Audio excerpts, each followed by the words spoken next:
오늘은 기도 어렵지 않아요 라는 제목으로 하나님 말씀 함께 나눕니다. 기독교인에게 있어 기도는 아주 중요하죠. 기도는 하나님께 나아감이며, 기도는 하나님께 아뢰미며, 기도는 하나님과의 영적 교제입니다. 따라서 기도하지 않는 사람은 하나님을 만날 수 없습니다. 기도하지 않는 사람은 하나님과 대화할 수도 없습니다. 기도하지 않는 사람은 하나님과의 사귐을 가질 수 없습니다. 그러므로 우리는 항상 기도함으로 언제나 하나님을 만나고, 하나님과의 만남 속에서 우리의 것을 하나님께 아뢰고, 또한 하나님과 복된 영적 사귐을 가질 수 있습니다. 이와 같은 이유는 기도는 우리 영혼의 호흡이며, 기도는 우리 영혼의 영적인 대화이며, 기도는 하나님과의 영적인 만남의 방편이기 때문이죠. 우리 주님은 이 땅에 계실 때 이런 말씀을 하셨어요. 마태복음 6장 6절. 너는 기도할 때에 내 골방에 들어가 문을 닫고 은밀한 중에 계신 내 아버지께 기도하라. 은밀한 중에 보시는 내 아버지께서 갚으시리라. 이 구절에는 개인 기도에 관한 귀중한 말씀이 나와요. 첫째, 골방에 들어가 문을 닫고 기도하라. 골방에 들어가 문을 닫고 기도하라. 여기서 골방은 개인적인 공간으로 보는 것이 좋아요. 또한 문을 닫고 라고 말씀하시죠. 이 말씀은 기도할 때 그 누구에게도 간섭받거나 방해받지 않게 하라라는 뜻입니다. 요약하면 기도는 그 누구에게도 방해받지 않는 지극히 개인적인 공간에서 기도하라는 말씀이에요. 이를 볼 때 그리스도인은 누구든지 자기만의 기도의 자리가 있어야 합니다. 그것이 집이 되었던, 직장이 되었던, 사업장이 되었던, 혹여는 창고가 되었던, 아니면 교회가 되었던 말이죠. 중요한 것은 한 곳을 지정해 놓고 기도한다라는 거예요. 이와 같은 맥락에서 여러분에게 물어보겠습니다. 여러분이 정하신 기도의 장소, 기도의 자리는 어디 있습니까? 만약 기도의 자리가 없다면 지금 당장이라도 한 곳을 정하여 봅시다. 그리고 그곳에서 하나님께 기도합시다. 그곳이 집이 되었던, 직장이 되었던, 사업장이 되었던, 교회가 되었던, 혹은 깊은 산속이 되었던, 그것은 중요하지 않아요. 중요한 것은 기도의 자리를 갖고 있다. 기도의 장소를 갖고 있다는 것입니다. 우리 주님은 말씀합니다. 골방에 들어가 기도하라. 따라서 우리는 주님의 말씀을 따라 우리의 영적 골방을 마련하고 그 지정한 영적 골방에 들어가 기도하는 기도의 사람이 됩시다. 또한 이와 같은 영적 골방의 장소 개념, 공간 개념과 관련해서 추가적으로 말씀을 보태면 영적 골방은 지정학적인 공간, 장소에만 제한된 것이 아니에요. 이 영적 골방의 범위 안에는 시간의 영역, 시간의 공간도 포함되어 있죠. 바꿔 말하면 따로 정한 기도의 시간, 따로 정한 기도의 시간입니다. 하루는 24시간이죠. 하나님은 우리에게 하루 24시간이라는 시간을 주셨어요. 이 시간은 누구에게나 공평한, 공정한 시간입니다. 우리는 이 시간 안에 살며, 이 시간 안에서 인생을 계획하며, 이 시간 안에서 꿈과 목표를 이룹니다. 이처럼 시간은 누구에게나 공평한 것이죠. 이 공평한 시간 안에서 어떤 사람은 자신의 꿈과 목표를 이루고 이 공평한 시간 안에서 어떤 사람은 그냥 놀고 먹고 자며 자신의 시간을 허비합니다. 이와 같은 맥락에서 하나님께서 각자의 인생에게 주신 시간이라는 이 선물을 소중하게 생각하며 감사하며 알뜰하게 사용해야 합니다. 이와 같은 맥락에서 여러분께 권면합니다. 시간을 소중히 생각하고 우리에게 주어진 매 순간을 가치 있게, 보람 있게, 알뜰하게 사용합시다. 한번 흘러간 강물은 다시 돌아오지 않습니다. 이렇듯 한번 흘러간 시간도 다시 돌아오지 않아요. 하나님께서 주신 축복은 이 세상 공간에만 해당되는 것이 아니고 우리가 가진 시간에도 해당이 됩니다.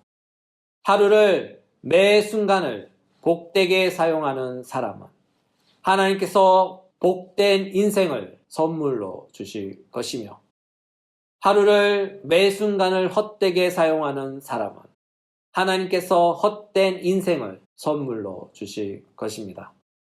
요점은 우리에게 주어진 시간도 하나님께서 우리에게 주신 축복이란 이 사실을 꼭 기억해 주셨으면 좋겠습니다.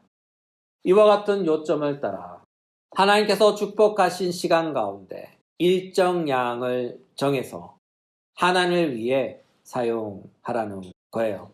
바꿔 말하면 기도의 골방을 정하여 기도하듯 기도의 시간을 정하여 기도해야 합니다. 오늘 설교를 듣는 우리 모두는 우리 주님의 말씀을 따라 기도의 골방, 다시 말해서 기도의 장소와 기도의 시간을 정해서 하나님께 늘 깨어 기도하는 기도의 사람이 됩시다. 또한 우리 주님의 말씀을 자세히 보면 은밀히라는 단어가 2번씩이나 강조됩니다. 그만큼 이 단어가 중요하다라는 뜻이겠죠.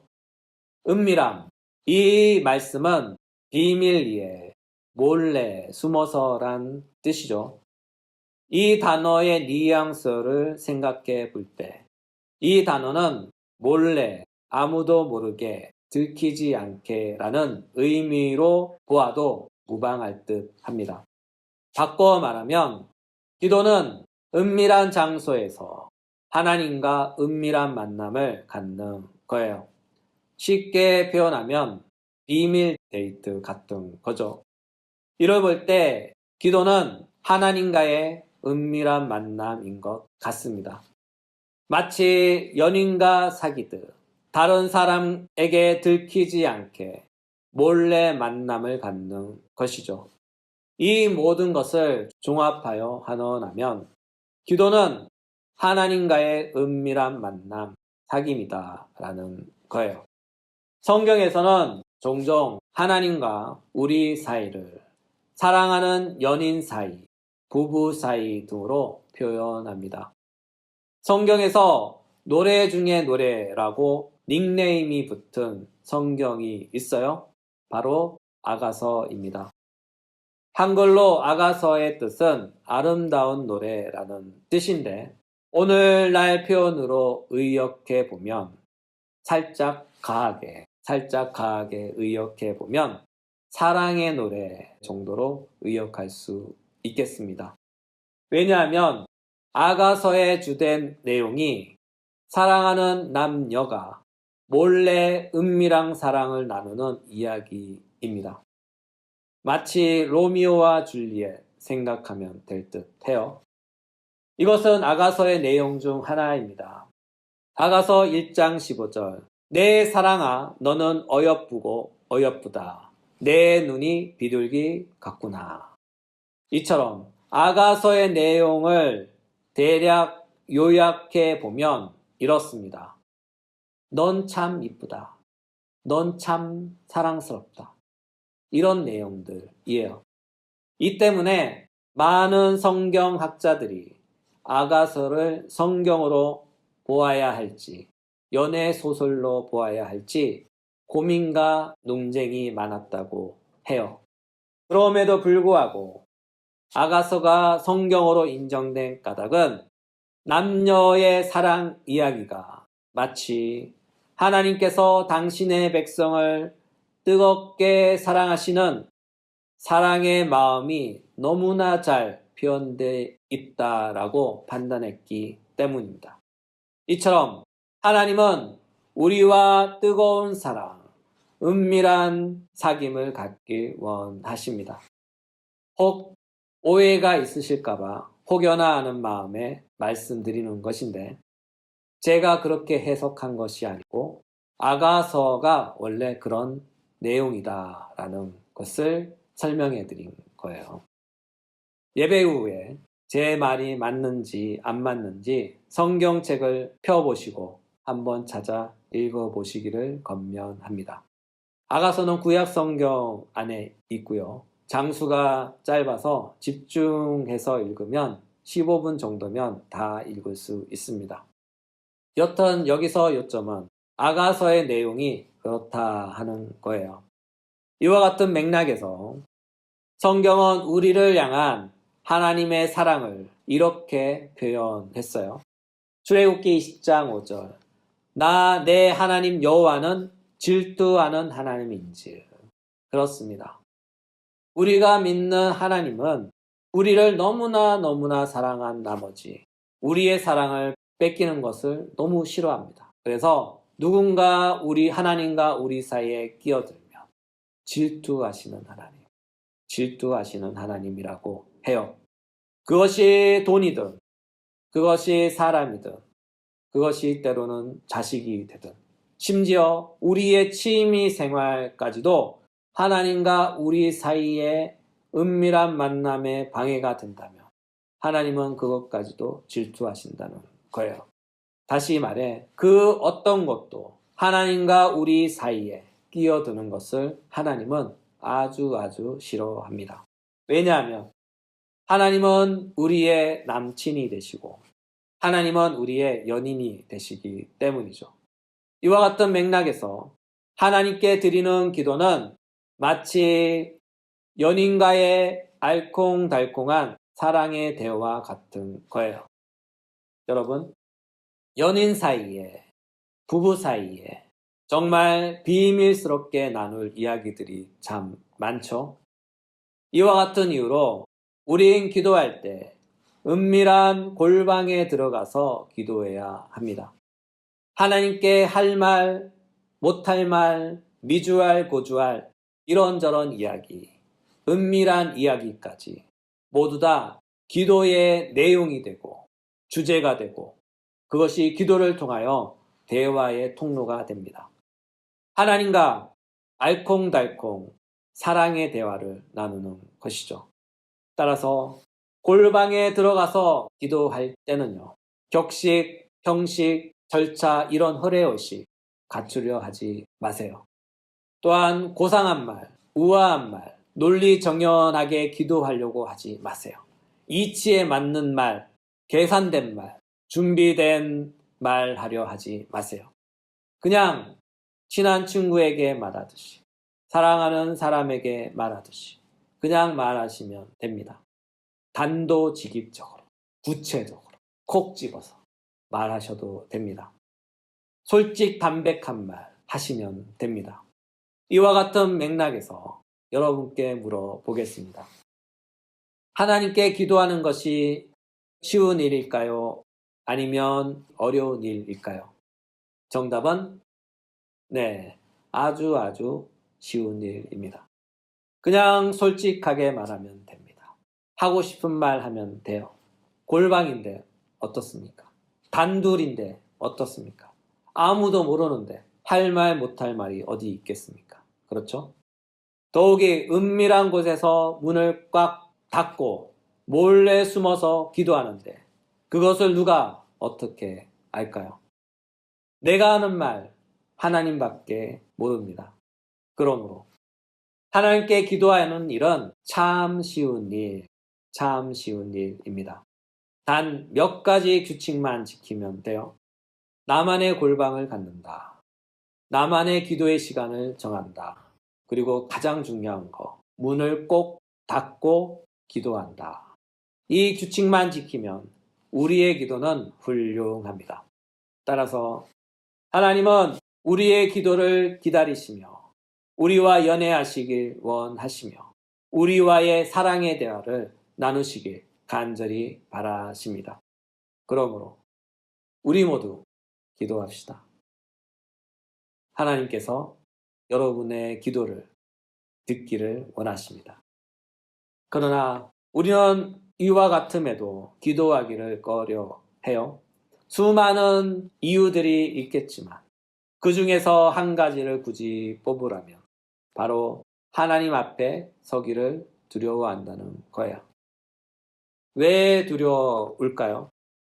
하나님께서 내 죄를 보시고 혼내실까봐, 내 잘못이 너무나 많아서 들킬까봐, 또는 그동안 주의를 수없이 빼먹고 내 마음대로 살다 보니 하나님 앞에 바르게 살지 못한 내 자신이 너무나 부끄럽고 한심하고 미안해서 하나님 앞에 나오지 못하는 거예요.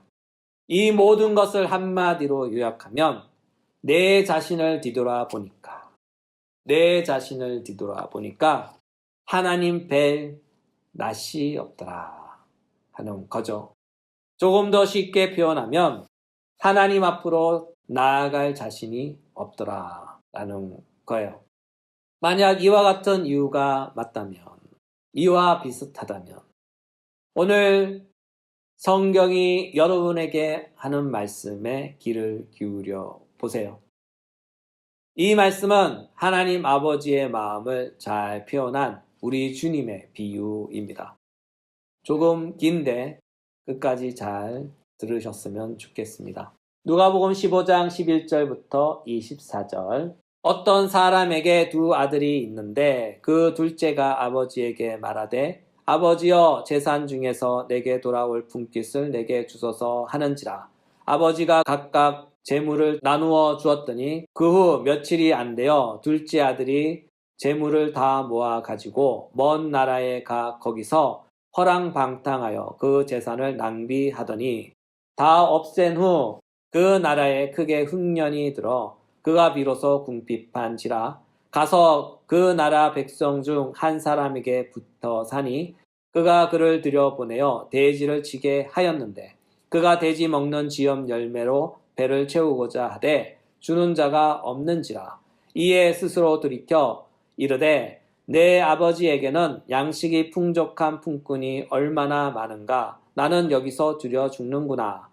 내가 일어나 아버지께 가서 이르기를 아버지, 내가 하늘과 아버지께 죄를 지었사오니 지금부터는 아버지의 아들이라 일컬음을 감당하지 못하겠나이다. 나를 품꾼의 하나로 보소서 하리라 하고 이에 일어나 아버지께로 돌아가니라. 아직도 거리가 먼데 아버지가 그를 보고 측은히 여겨 달려가 목을 안고 입을 맞추니 아들이 이르되 아버지, 내가 하늘과 아버지께 죄를 지었사오니 지금부터는 아버지의 아들이라 일컬음을 감당하지 못하겠나이다. 하나 아버지는 종들에게 이르되 제일 좋은 옷을 내어다가 입히고 손에 가락지를 끼우고 발에 신을 신기라. 그리고 살찐 송아지를 끌어다가 잡고 우리가 먹고 즐기자. 이 내 아들은 죽었다가 다시 살아났으며 내가 잃었다가 다시 얻었노라 하니 그들이 즐거워하더라. 이 긴 구절을 읽었지만 요점은 간단합니다. 우리를 대하는 하나님의 마음이 바로 이와 같다는 거예요. 우린 잃었다가 다시 얻은 자녀들입니다. 우리를 보시는 하나님의 감정과 마음이, 우리를 맞이하시는 하나님의 태도가 바로 집 나갔다 돌아온 둘째를 맞이하시는 아버지의 태도입니다. 하여 우리는 하나님 앞에 나아오기를 겁내거나 무서워하거나 주저하지 맙시다. 하나님은 우리의 아버지가 되시며 우리는 그분의 자녀가 됩니다. 성경은 말씀합니다. 요한복음 1장 12절. 영접하는 자, 곧 그 이름을 믿는 자에게는 하나님의 자녀가 되는 권세를 주셨으니. 여러분, 주님을 영접하셨습니까? 바꿔 말하자면 예수님을 진정으로 믿고 진심으로 마음의 고백을 하며 모든 사람 앞에서 세례로 나의 그 고백이 진실임을 증거하셨습니까? 그렇다면 여러분은 이미 하나님의 자녀입니다. 하나님은 당신의 자녀들에게 오늘 사도의 입술을 통하여 이렇게 말씀해요. 우리가 그 안에서 그를 믿음으로 말미암아 담대함과 확신을 가지고 하나님께 나아감을 얻느니라. 사도는 강조합니다. 하나님께 담대함을 갖고 확신을 갖고 나아가라. 하나님께 담대함을 갖고 확신을 갖고 나아가라. 여기서 담대함과 확신을 주목해 보셔요. 이것은 우리 기도의 특징입니다. 우리는 기도할 때 바로 이 담대함과 확신을 갖고 기도해야 해요. 여기서 담대함이란 무엇일까요? 이에 해당하는 헬라어는 파르레시안이에요. 이 단어는 두 가지 뜻을 갖고 있습니다. 첫 번째 뜻은 모든 것을 말할 수 있는 언론의 자유, 모든 것을 말할 수 있는 언론의 자유라는 뜻입니다. 바꿔 말하면 무슨 말이든 거침없이 말할 수 있는 자유이에요. 두 번째 뜻은 하나님 앞에서 두려움이나 부끄러움이 전혀 없는 것을 뜻하는 단어입니다. 이 두 단어를 종합하면 이런 뜻이 돼요. 우리가 하나님 앞에 나아갈 때는 두려움 없이 나아가고 또한 무엇이든 하나님께 말하며 또한 무슨 말이나 그 어떤 요구도 다 말할 수 있는 그런 특권 의식을 갖고 떳떳하게 나아가라 하는 뜻입니다. 이와 관련하여 우리 주님은 이 땅에 계실 때 우리들에게 이런 말씀을 해 주셨어요. 요한복음 14장 14절. 내 이름으로 무엇이든지 내게 구하면 내가 행하리라. 요한복음 16장 23절. 너희가 무엇이든지 아버지께 구하는 것을 내 이름으로 주시리라. 아멘. 우리가 하나님께 나아갈 수 있는 까닭은 바로 우리의 주님께서 우리에게 이 담대함과 확신을 주셨기 때문입니다. 그러므로 주님이 주신 담대함으로 주님이 주신 확신을 갖고 우리는 당당하게 하나님 앞으로 나아가야 합니다. 하나님은 우리를 기다리시고 우리의 기도를 들으시고 우리의 기도에 응답해 주실 준비가 되어 있습니다. 이번 한 주도 살아가시면서 하나님 주신 기도의 확신과 담대함을 갖고 하나님께 당당히 나아가 하나님과 은밀한 사귐, 친밀한 사귐을 할 수 있는 기도의 백성들 되기를 주 예수 그리스도 이름으로 축복합니다.